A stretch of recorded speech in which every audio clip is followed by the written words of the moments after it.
Welcome to the Unfiltered with Kara podcast. I created this podcast for one reason and one reason only. I want to help you live your best life while you journey out here as a human for an average of 28,000 days. Tune in for conversations, inspiration, tips, and tricks for freeing yourself from the bullshit that weighs you down so you can create a full and happy life, a life that is worthy of you. Welcome to another episode of the Unfiltered with Kara podcast. So today's guest is a fellow attorney, Jessica Tehlirian, who is the founder of the Tehlirian Law Group, a law firm built for athletes, entertainers, and creatives who shape culture. She's also a personal injury attorney like me, and I've just been watching her do her thing on social and just had to have her here. With more than a decade of legal and leadership experience, she's tried over 20 criminal cases as a former prosecutor, led multi-million-dollar litigation teams, and helped scale a Florida law firm into a national powerhouse. She is a legal influencer with hundreds of thousands of followers, a sought-after speaker on stages across the U.S. and internationally, and the author of Social Media Marketing for Lawyers. So one of the main reasons why I wanted Jessica here is because as I've been watching her do her thing on social media, Jessica embodies main character energy, and we'll talk about that throughout the episode. But one thing about Jessica is she is fully who she is. She's an attorney, but she's also an influencer. She's also a luxe lady. When you see her, she's a world traveler. Jessica just embodies the fullness of herself. I don't see her as your typical lawyer. She's dressed to impress. She just does her thing in such an authentic way.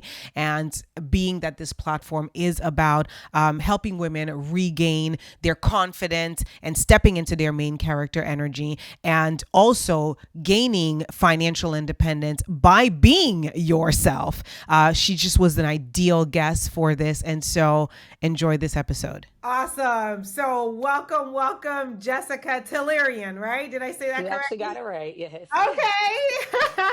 Welcome to the Unfiltered with Kara podcast. So excited to have you. And, I've had two different platforms, one being the Laptop Lifestyle Lawyer, but I really wanted you here on the Unfiltered with Kara podcast because there's something about you that exudes main character energy. Thank you, girl. And yes, okay. And that's really what I have created this particular platform for. It's to help women regain their confidence, step into their main character energy, embody who they truly are, not pretend to be anything they're not. And then, of course, go after the bag. And you Right. exude all of that, right? And then some. Sprinkle some on top, right? So Thank you, girl. yeah, and I love that about you. So just introduce yourself. Let them know who you are, a little bit of your background. Obviously, I've been following you, so I know a lot more about you. But go ahead and give our listeners some insight into the baddie that you are. Thank you, girl. So I know y'all seen the trend lately, the Kevin Gates, like I 6 jobs, I don't get tired. I feel like that's me because like I feel like I do so many different things. So first I would say like I'm an attorney and I own my own law firm, the Tehlirian Law Group. We do personal injury, sports, entertainment, and business. Second, I feel that's probably the most important to me is like my volunteerism and mentoring and everything like that.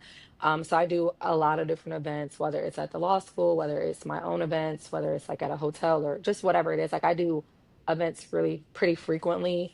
And even like educational trainings for lawyers. Like I just did a CLE, what day was that? 2 days ago, actually. I did an event at Creighton Law School, Nebraska on Monday. So like it's something that's like very consistent for me. And kind of leading into that, do a lot of speaking aside from that for like whatever panels, keynote, whatever type of thing as well. So it's kind of all goes together. I would kind of consider myself a legal influencer. I have hundreds of thousands of followers across my various platforms, and I use them to find a lot of these opportunities. Like, for example, we follow each other on social media. I get a lot of my speaking opportunities. Both the events I had this week outside of that were from social media and everything. So I do a lot of that. And I also find actually a lot of my clients, like I've had people message me today looking for a lawyer from social media. So that's something that happens pretty consistently for me as well. I'm a fiance. I have, like it's just a lot of, thank Congratulations. you. That's It's a awesome. lot of things I feel like I do throughout my day that can be so different depending on the day. But like the main thing, like I said, is me being an attorney and my volunteerism. I would say those are like the main things I do, but it's like a lot of other stuff that I do depending on the day. Awesome. So, what pulled you towards law? What was it about law that, tickled you? And, because it's a journey, right? It's you Yeah. gotta really want it. And then on top of it, going through it and then taking a leap and starting your own firm. Because I know you have your firm now. It's Yeah. 11 years you just celebrated, right? Thank you. I've been an attorney for 11 years. Yes. Thank you so Yes. much. Okay. So Talk I about think what that it, because I think that not enough people understand that move because becoming an attorney is already an undertaking, but then right. going out and betting on yourself and Yeah. starting something when, especially many of us, we didn't have someone ahead of us, Right. Of set course. the path or leave us an inheritance. It's like you went ahead and did that, right? So talk Yeah. I think for me, I kind of had a little bit of a cheat code in a way when I started my firm. And that would be because I was working at a job that I was managing partner at. And I had went from being like an associate to, my ultimate role was a managing partner. And I went from being a person that didn't bring any cases in, was just more so working the cases, to bringing in a great share of the firm's cases, to bringing in a lot of like, I helped expand our offices from like we had one office in Florida to we had like five or six in Florida. We had an office in Texas, California, Houston, Ghana. Like it was a bunch of offices we were bringing in. I was kind of spearheading that and stuff like that. So I kind of gained the experience. And it initially started with me still being salaried. So for a while I was there, I was still salaried. Then when I saw I had a book of business, that's when we decided to go into this partner role where I would just have more of like a percentage type of stake and where I was kind of dependent on me bringing cases in. So I say it kind of was like a cheat code for when I started my own firm because I haven't had a salary in so many years. So it was like, it was, it wasn't something I was relying on like, oh, every Friday I'm going to have this check for XYZ amount. It was like I need to get some cases so I can get paid, and that had been what had been happening for years. And so I think that's why I say like I kind of had a cheat code because I'm kind of like risk averse, so I didn't want to just go out the box having no cases, not knowing how to bring a case in, and hope cases came in, and then now I'm like, how do I pay my bills? So I didn't want to do that. So I feel like by the time I did start my firm. It's like I knew like I had this book of business. I knew stuff was coming in. I knew people are just going to randomly, text me and say, "Hey, I need you for this, that, or the third."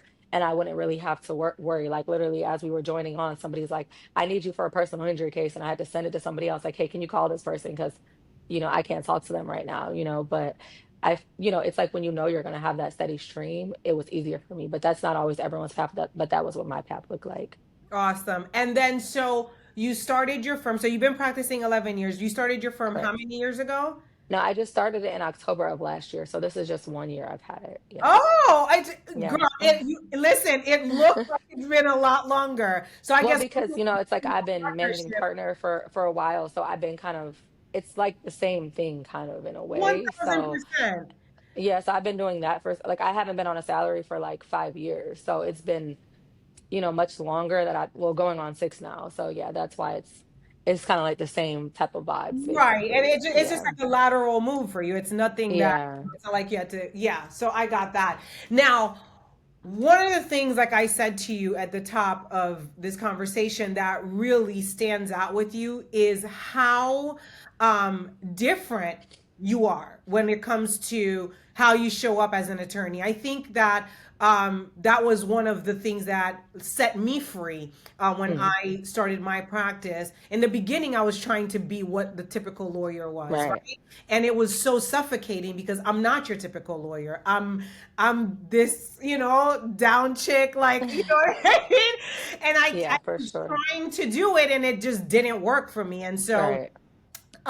When I started my firm, it allowed me the freedom to be my whole self and not have to, and at first I had some imposter syndrome because I was like, am I going to get accepted this way? And Right. I love how you fully embody that because when I, help women start their practice or coach women who are not necessarily lawyers but really wanting to either go into business or just regain their confidence, one of the main things I touch on is you've got to be authentic. Right. You've got to own all of who you are, step fully into that because that's the only place from which you have all your power, and Right. you show up powerfully to the point where obviously now you're being sought out because of how you stand out, because of how authentic you are. So talk about that. Talk about what that was like for you to, or did you ever have imposter syndrome, or was this something that came naturally to you that I'm just going to be who I am and that's that?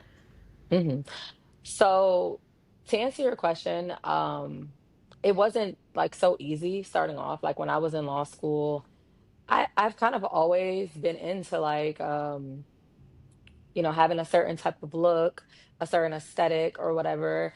I've kind of always been into like certain types of things that are pretty popular now, but I feel like at the time you wouldn't think of like pretty and like vibey or whatever aesthetic with like lawyer. That wasn't like two things that went together. And I don't know if this is true or not, but I feel like I kind of created that aesthetic on Instagram for lawyers because I feel like I never saw it before.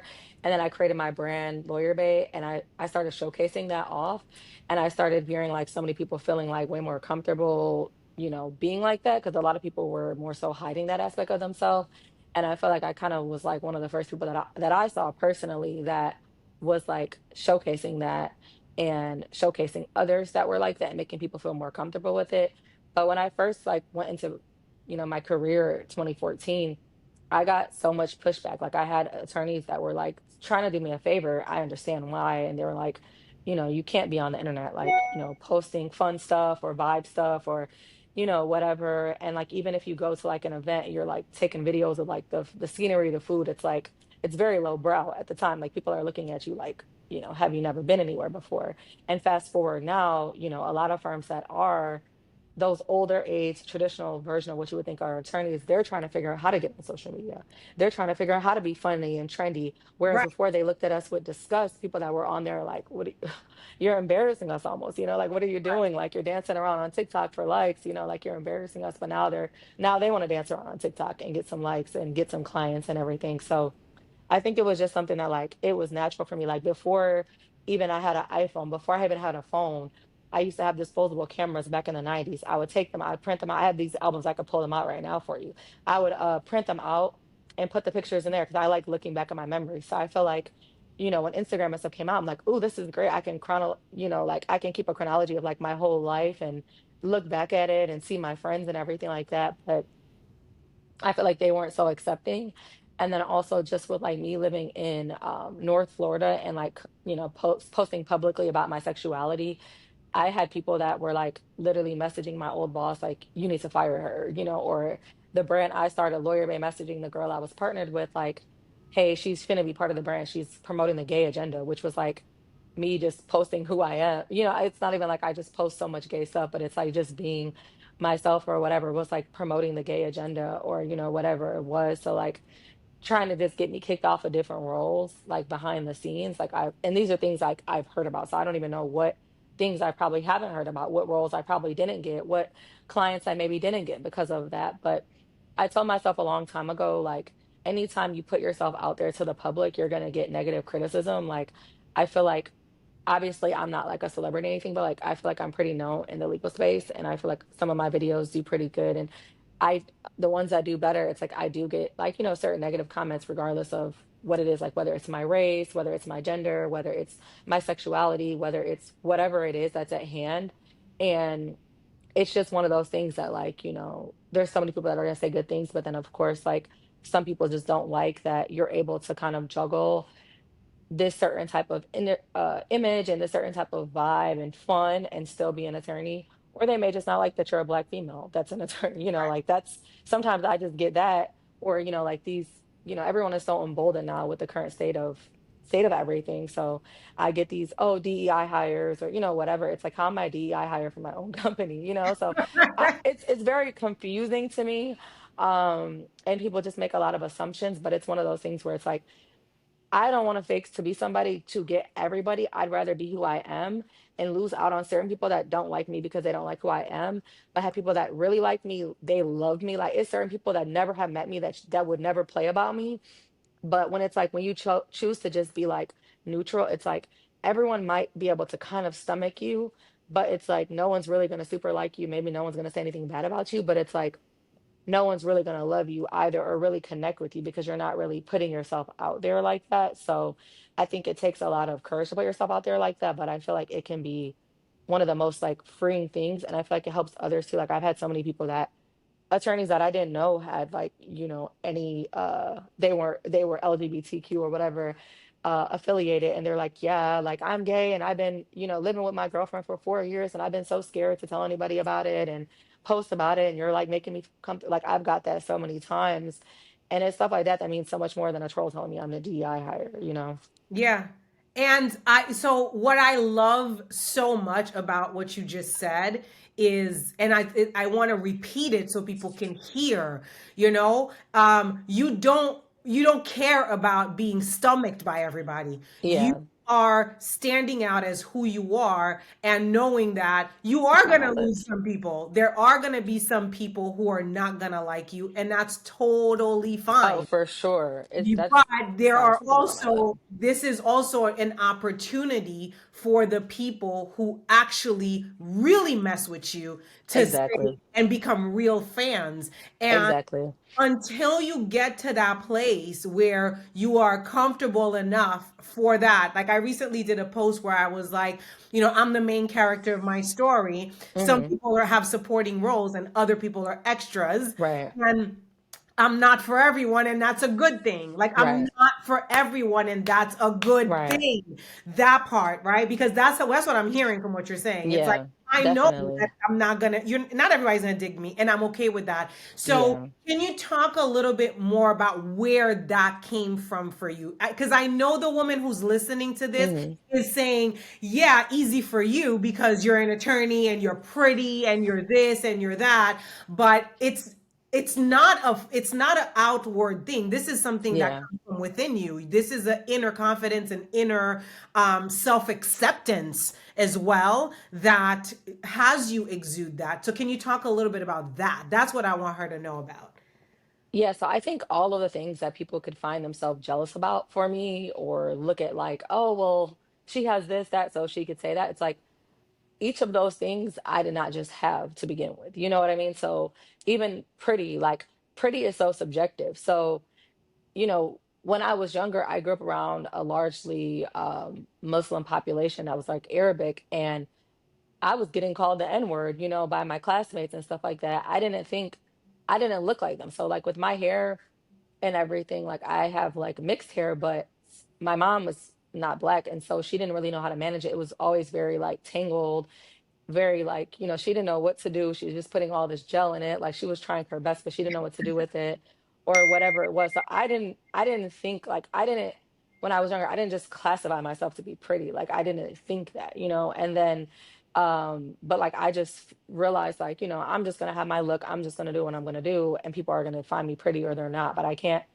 be everyone's standard of beauty. Someone may like this, someone, you see how like being super thick was in. Now people don't necessarily like, it's like you can't kill yourself trying to fit into a standard of beauty. Like this is what I look like, this is how my hair looks, this is how my weight is going to be. Like I'm always going to be the same size. I've been this size since like, for like the last 15, 20 years. Like I've been pretty much the same size, like just everything. And I think just like me being an attorney, I wasn't always an attorney. I didn't have being an attorney handed to me. Like I worked very hard to get in this role. Like whatever it is, a person could feel like, oh well, she has this or she whatever. It's like each of those things I've worked very, very hard to get and to obtain. And each of them similarly are available to others if they put that work in. But I think it's so easy in society when we see somebody that has something to find a way to like almost like, yeah, but type of thing of like, oh well, they have that, but it's like I'm not a hedge fund child. I didn't just have like, lawyer just handed to me or Did it just get darker? No.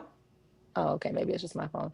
I didn't just have it handed to me or whatever else. Like I put the work in for it, and I feel like all of that is available to others. But sometimes it's like some people, they want to do and they want to put the work in, and some people it's like it's easier to, critique what another person is not doing perfectly. You Yeah, see and then Beyonce, they're on the she's sideline. so They're not on the court. They're on the yeah, like sideline it's saying, so easy to say what LeBron did wrong, but it's like get out there, right, you get on do the it. court and let's see what you do. Like Beyonce's so unproblematic and y'all still find something to say about her. It's like they're That gonna part. always find something to say and it's sometimes it's easier to do that. But I feel like for me, it's like I just had to decide like this is what I want my future to look like and this is how I'm gonna get it and not really care about people that one, a lot of times like Jay-Z said, y'all say y'all made Hope. Well, okay, make another Hope. Like a lot of people think they made you or they could just make another version of you so easily. It's like, okay, we'll do it. And a lot of times it's like you can't replicate Jay-Z. Like you can't Right. replicate stuff so easily as y'all think y'all can.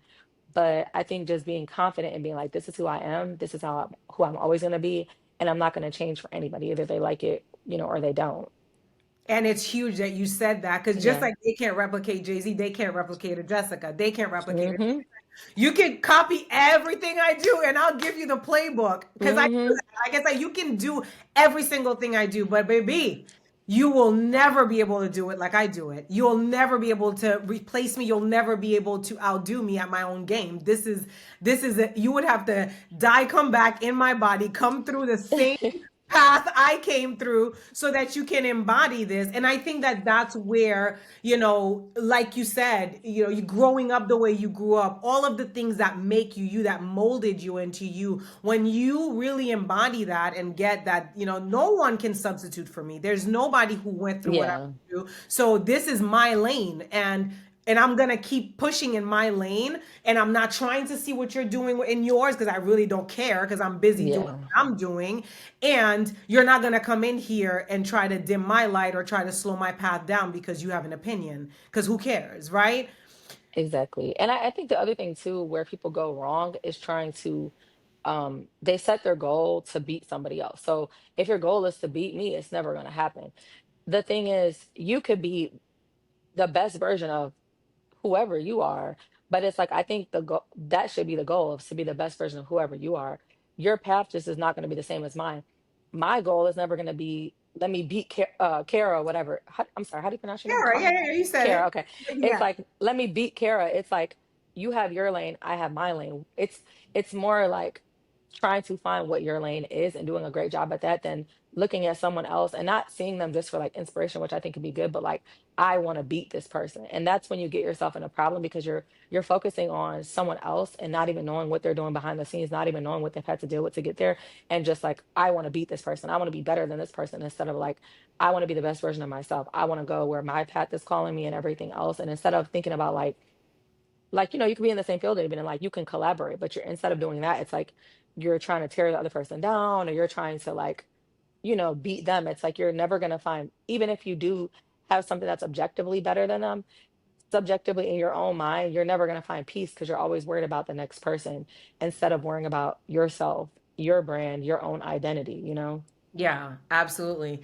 I love that. Love that. And then so now I want to switch gears a little bit because one of the other things that you said Sure. earlier about all the different things you do is something that I highlight a lot is the fact that we are all multifaceted beings. Hmm. What you do for a living is not who you are. And you Right. can be so many different things at the same time, exploring different talents Right. and different gifts you have buried inside of you. And you are doing that. You're Thank giving you. back obviously with the speaking and all of that. You are so not only are you an attorney, you are an influencer. You really are. And you are having impact through not only Lawyer Bay, but your speaking and the different things that you're doing. So talk about that. Talk about, how you are giving yourself permission to do that because many people think, this is not, I do this for a living and that's all I do. And no. And this is while you're running a practice. This is while, a business, while being a whole fiance, right? You've got stuff going on and you're finding a way to tap into different parts of you to have impact out there. So can you talk about that? Yeah, so I think the thing is just finding things that you're passionate about. I think there is kind of like such a push now that you have to do all these things. I don't think that's necessarily true. I think it's like if you want to do one thing, then do that thing and that's fine. But I think it's like if you are a person that wants to do multiple things, just feeling like I don't have to feel bad for doing these things. And also, I think one thing that's so important is like if you are going to do multiple things, whenever you're doing that thing, be present. So if one of your roles is that you're going to be a mom or whatever, when you're going to the kids dance recital, as much as you can be present. Try to shut the other self off or whatever. I mean, I don't have much authority to speak on being a mom because I don't have any children, but just like if you want to do volunteer stuff while you're there volunteering, like try to be present. Like whatever it is you're doing, be present. So don't commit yourself to too many things where you can't afford from time or otherwise to be present in that moment. I say like find the things that you're actually passionate about and then figure out how you can do like the most critical thing that's you can do to the highest level of your ability, that's like at your highest peak, um and still affords you the time to do the other things that you care about, because sometimes people will try to do everything in a firm.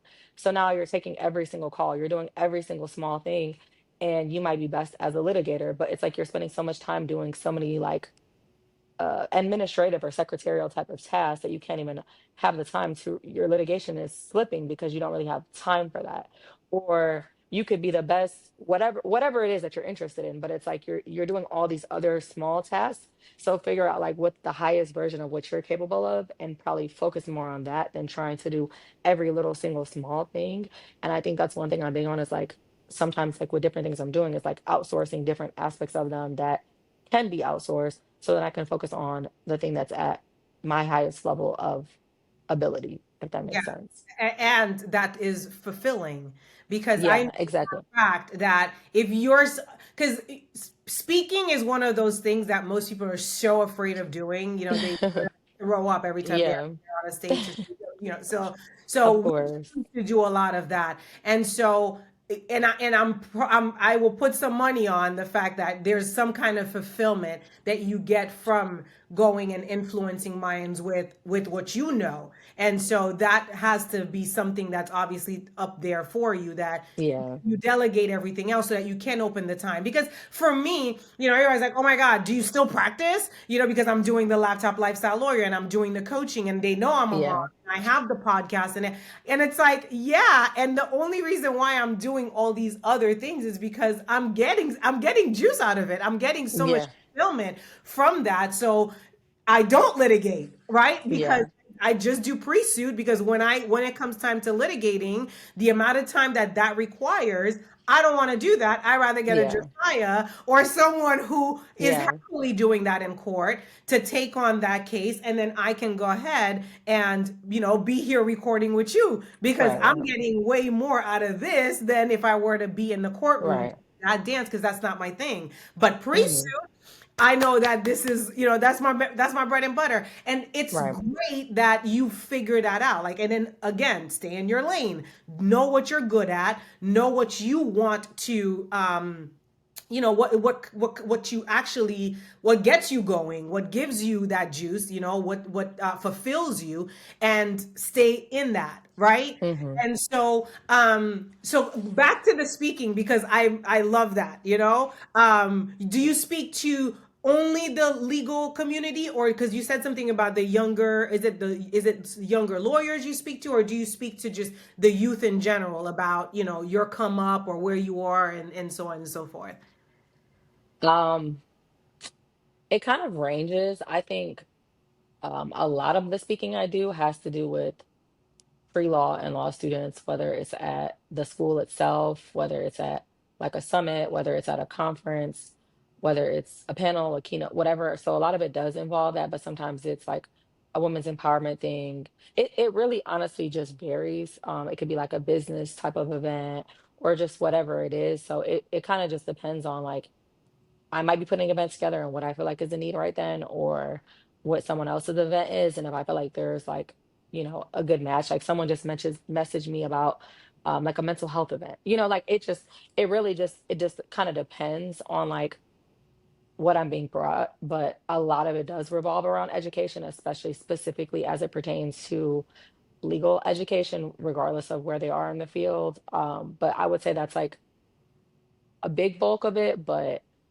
education in general, and then more so like empowerment business is probably like a smaller percent, probably like 10 or 15%.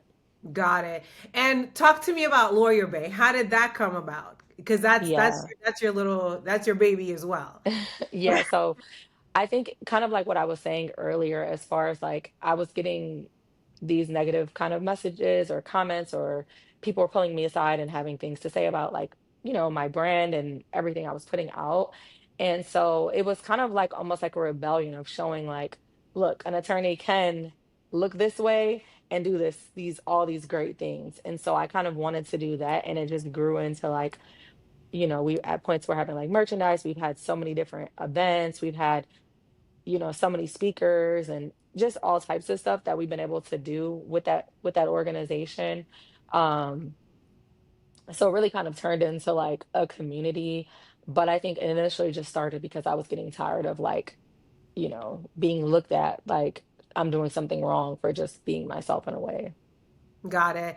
And so if someone is listening and they just wanted to, they want to take either a leap into practice or take a chance on themselves, like you've taken a chance on yourself, because I'm sure it's been oh so rewarding, right? So Hmm. what would you say to her if she's feeling scared? Because obviously we all have to overcome that fear when it comes to Yeah. betting on ourselves and whatnot. So talk about that. Like if she's listening to and she's like, man, I could feel your energy. I could feel that you got it going on, Yeah. you got it together, but I'm still stuck in my own head. I'm still stuck in my own, fears of what if it doesn't work, right? Or what are they gonna say about me? Like whoever they may be.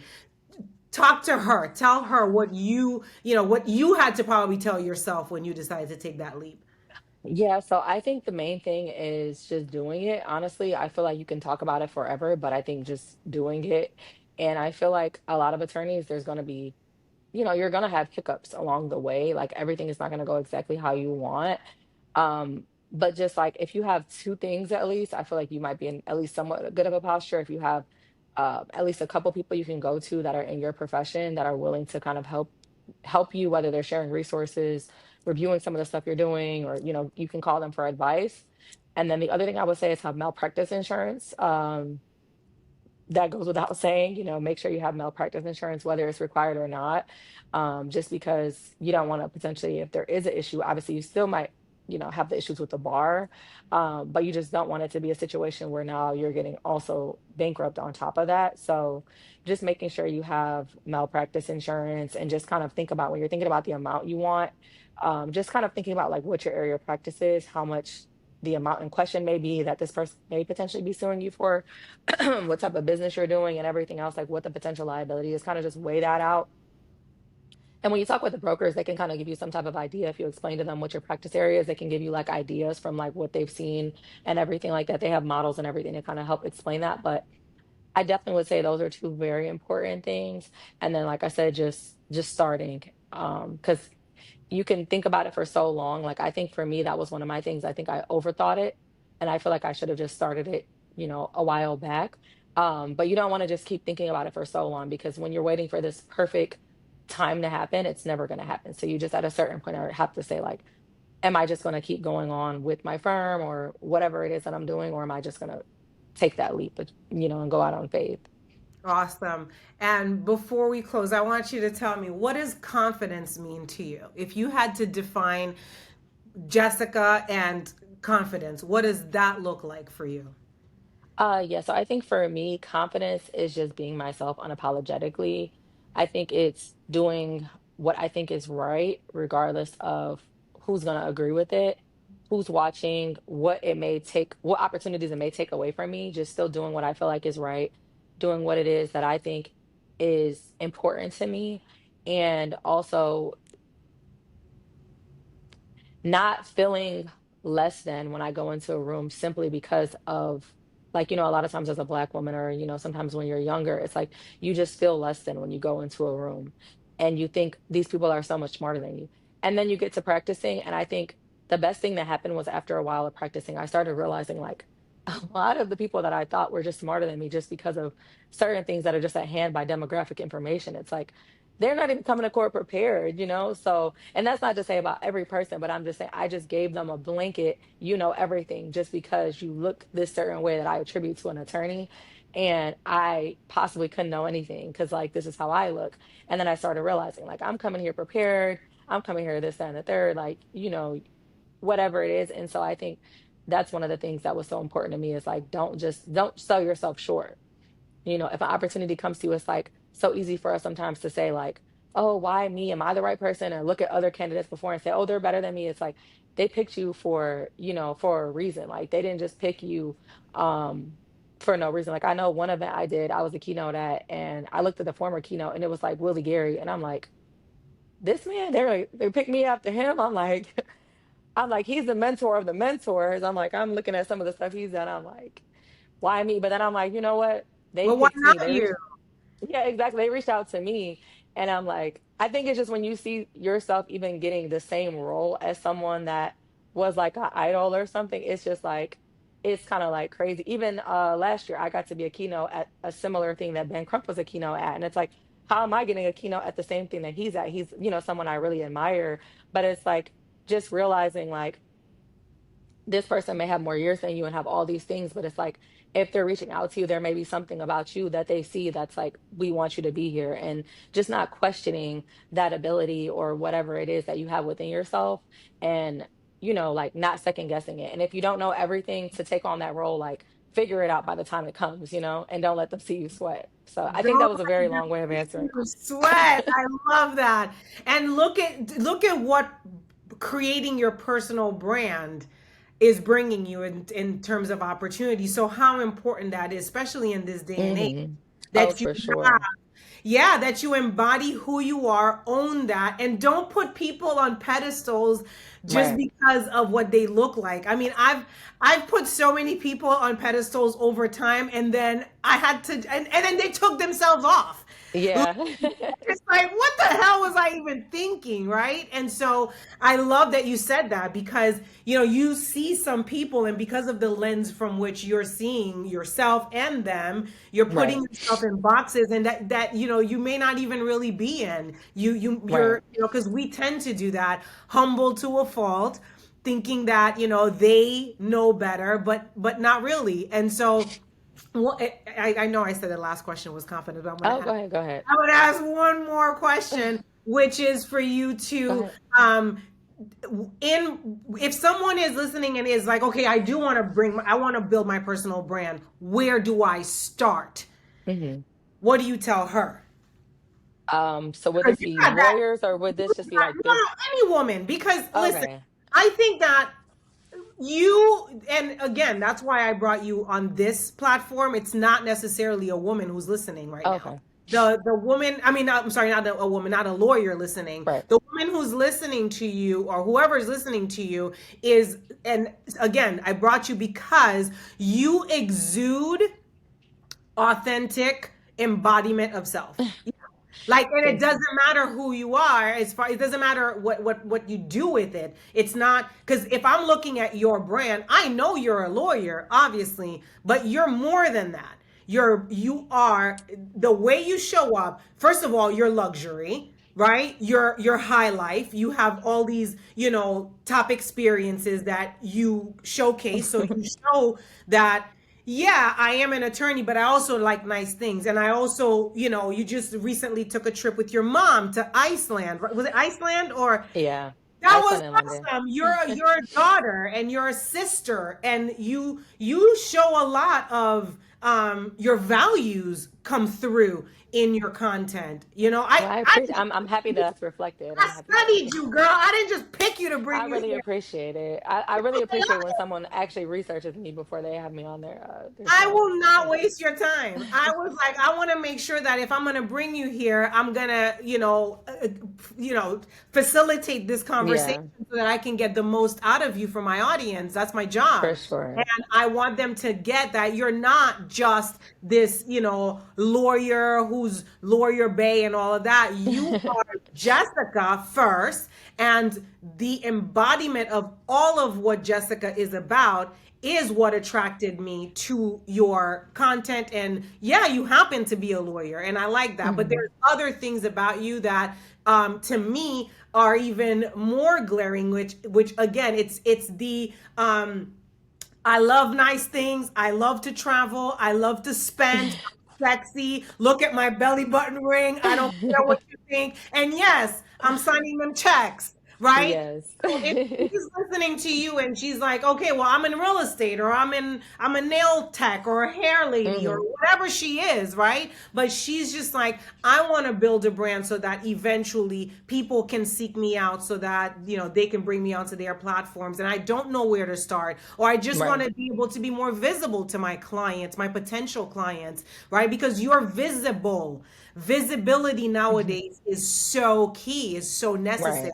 So give her a couple tips on how to get started with it. Right.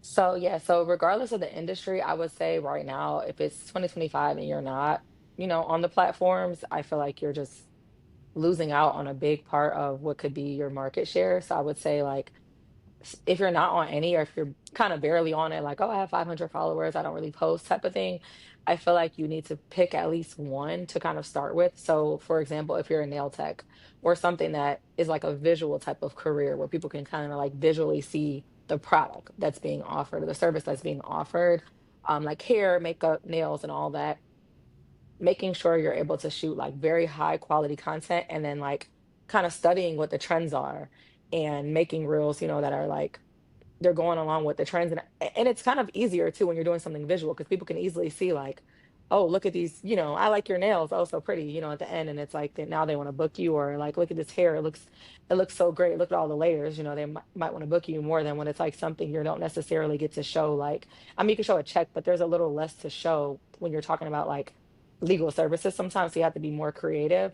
But for products that are like you can just show what the product or what the service is, like nail, hair, food, just getting like very like if your phone could shoot it, or if you have like a good quality camera shooting really good quality stuff. And I think the biggest thing over anything is just starting. So sometimes people are like, well, I don't understand this, I don't understand that. Just shoot a good quality video, put it to something like go to trending and just put a song on there if you don't know how to do anything else. As you do it more and more, you're going to get better at it. If you are an attorney, or if you are in certain types of professions like that, a lot of times the schools will have like interns or externs that will come and they could work for you for free, and you may be able to have them kind of help you with your social media, and you can kind of teach them whatever your area of practice or whatever is. I would say for people that were in more of like there's less to show, just finding something that brings you back to people that's more relatable. So sometimes like say you're doing something like random, like you might be like a gastroenterologist and you're like, how do you make that sexy? So maybe you have someone that comes every month and shoots like a podcast for you where like they just have, you featured, but like you're just kind of answering the question, and then they take those and kind of like they clip it up for you. There's services that'll do that. They'll come clip it up for you and stuff. And now it's like something interesting, and you can like put it to like put like an interesting title on there, like, hey, how sitting on the toilet or for 10 minutes or more could blah blah Yeah. blah, like something like that that could sound like so like it's kind of catchy or whatever, and it's like it's a freaking gastroenterologist, like no one's going to think it's interesting. But you get the right podcast company, you get the right person that's cutting it up, and they could turn it into stuff that's like really interesting. There's a lady I follow that calls herself the period doctor on Instagram. She has like 100K followers or more now probably, and it's like she's so informative for women's health, and you wouldn't necessarily think a doctor that's talking about women's health is going to do so well on social media. But she's very very very informative, and she gives people like real information but broken down so that the person could understand it. There's attorneys that do criminal law and they make funny skits, or sometimes they go over like, say there's like random laws, like, oh, if you eat a banana in front of a church on Sunday in this random town, it's a crime, like stuff like that that people just find funny. And so it's like the random law of the week, or just finding like something funny that like is relatable. Or like I have friends that she does immigration. Immigration is very serious right now, no one's joking about that. So she's just sitting there like in a suit, and she just gives like very informative, hey, this is what's going on with this type of visa. These are the fees that are increasing. How much? And the title is just something very, serious, very structured. She's just in a suit. Her videos do amazing because right now it's such a hot issue and people are really trying to figure out what's going on. So just getting like a little bit of free information is so helpful. So I think just like figuring out who your client base is, thinking about like what they would want to see, and kind of crafting stuff to that. Like PI clients want to know their attorney is not broke. So they kind of like seeing me do luxury because they're like, there's all the memes. Like if you see your attorney look like this, you're gonna go to jail. But similarly, like NPI, I've seen that if with you the look pants and the if shoes. Yeah. you're NPI and you got like, nothing against it, but if you have that type of same aesthetic, Right. your clients are gonna feel like you're not making any money. They want to see these nice things. They want to see you able to afford them because it's like the thought is like if she can afford these things, then she's probably She's doing getting well me on PR. results because it's my reason. Yeah, She's getting that exactly. 33%. Exactly. So I think just figuring out your audience, because some audiences like they do not want to see that. Like one of my friends that's a doctor, she's like they don't necessarily like to see so much like flaunting of like money and stuff. So I think it just depends on who your audience is. Like sometimes that may work, sometimes it may not. So like kind of what we were talking about being authentic. If you just take someone else's recipe, like, oh, this person is very showy and it works for them, that may not work for you because your audience may not want to see showy. They may feel like, it's distasteful or they don't like it or whatever else that it is. So just thinking about like what your audience would want to see. And the more you do that, then it's like other things that can kind of bolster your credibility are going to come in. So you're going to get more speaking roles that are going to come to your doorstep. And also, don't be afraid to reach out. So you may be doing whatever, like say you're a hairstylist and you're like, I would love to be in more events or whatever, and you reach out to like, there's a big hair show, Bronner Brothers does a big hair show. You reach out to them. Now you're in a hair show. It's like these different things kind of make you look more legitimate. It's like, oh, they were in a hair show, or oh, you reach out to hair magazines. I want to be in the hair magazine. Like your clients are just seeing like there's more legitimacy, or you're getting to work with like celebrities, even if you're doing a couple of freestyles. I know everyone, everyone has thoughts about that, but just sometimes that does bring in when they see a rapper, Lotto got her hair done by you, or they see whoever got their hair done. It's like, that looks so good. Let me come check them out. They could have been doing the same layers this whole time, but now Lotto got the layers, and now you can triple your price. So I think just figuring out like what can be done to also bolster your credibility, whether that's working with like a certain person that kind of has that name, whether it's getting into like certain speaking roles, whether it's whatever it is in any industry, there's going to be something that's going to be making you look more credible. It can be that you have like a more of a vocational thing, but sometimes like if you work with like a bigger company, this company has this big names. So like, oh, you've worked with such and such. Oh, we kind of trust you more. You've worked with so and so construction. Everyone sees their cranes up in the sky. Now we can trust you more as a subcontractor. Like there's always things that you can do to bolster your credibility, and just continuing to do them the more people see that. And then joining like the local organizations that are in your city, in your state, or whatever it is, that you can network with like-minded people and figure out like, hey, how did you bring in more clients? What do you do for that? And then sometimes people that are not in your profession, because sometimes like the people in your profession are not necessarily as good of a referral partner as like the adjacent people. So sometimes like a nail tech may do better at referring to a hairstylist than a nail tech right in Atlanta, because it's like if you're both in Atlanta, you may keep the client for yourself. Whereas like, oh hey girl, she needs her hair done, she needs her hair done. So hey, you do her hair, I'll do her nails, type of thing. So I think just kind of figuring out like who you can network with, how you can network, how you can get yourself in certain rooms, how you can get yourself on stages, and then also for sure building up your social media, because I feel like that's like currency at this point. People all want to know like how many followers do you have, and this, that, and the third. Like it's very important with brand partnerships. Like someone just sent me a thing for like what is it, like a lawyer, like what is it, oh my god, a briefcase. I don't know why I couldn't think of the word, a briefcase. And one of the things is like they already like me, but they like my page, so it's like all the stuff is like a lot of opportunities come from your page and everything else, and any brand partnerships you may want to have, a lot of that can come from your page being better. Yeah, that you just gave us a whole lot, girl. Thank you. This was great. Thank So you. now, if our listeners want to follow you, keep up with you, where can they find you?